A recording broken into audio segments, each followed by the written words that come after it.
Hi friends, ಇದು ಮಂತ್ರಾಲಯದಲ್ಲಿ ನಾವು ರಾಯರ ಸುವರ್ಣ ಪಲ್ಲಕ್ಕಿ ಸೇವೆಯನ್ನ ಮಾಡಿದ್ವಿ. ರಾಯರ ಆರಾಧಕರಿಗೆ ರಾಯರ ಸೇವೆಯನ್ನ ಮಾಡಬೇಕು ಮಂತ್ರಾಲಯದಲ್ಲಿ ಅನ್ನೋದು ತುಂಬಾ ಆಸೆಗಳಿರ್ತವೆ. ರಾಯರ ಸೇವೆಯನ್ನ ಮಾಡೋದಕ್ಕೆ ತುಂಬಾ ಅವಕಾಶಗಳಿದಾವೆ.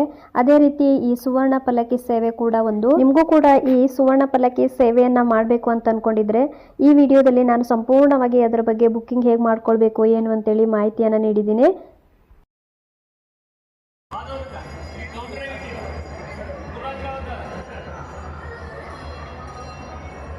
ಇದನ್ನು ನೀವು ಆನ್ಲೈನಲ್ಲಿ ಏನಾದರೂ ಬುಕ್ ಮಾಡಬೇಕು ಅಂತ ಇದ್ದರೆ www.srsmatha.org ಅಂತ ವೆಬ್ಸೈಟ್ ಲಾಗಿನ್ ಆಗಿಬಿಟ್ಟು ಅಲ್ಲಿ ನೀವು ಬುಕ್ಕಿಂಗನ್ನು ಮಾಡ್ಕೋಬೋದು.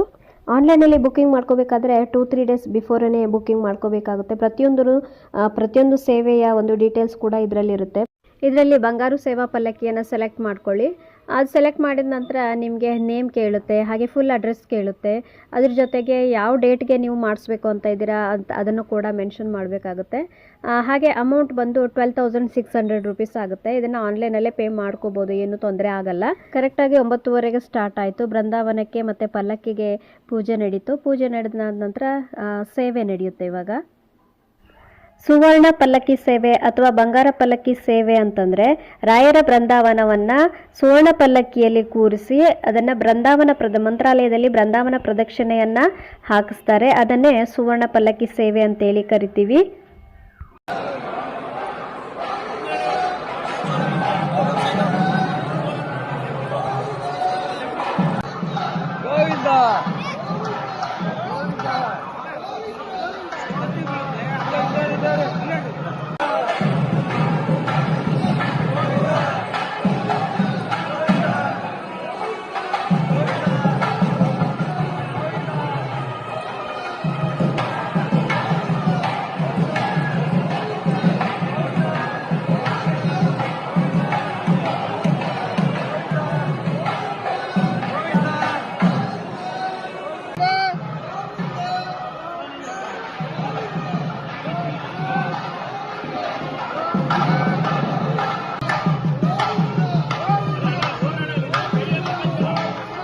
ಈ ಸುವರ್ಣ ಪಲ್ಲಕ್ಕಿ ಸೇವೆಯನ್ನು ಮಾಡೋದ್ರಿಂದ ಒಂದು ಡಿವೈನ್ ಫೀಲ್ ಆಗುತ್ತೆ.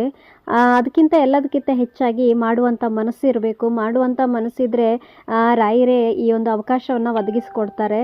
ಈ ಅವಕಾಶ ಸಿಕ್ಕಂಥವರೇ ಅದೃಷ್ಟವಂತರು ಅಂತಲೇ ಹೇಳ್ಬೋದು.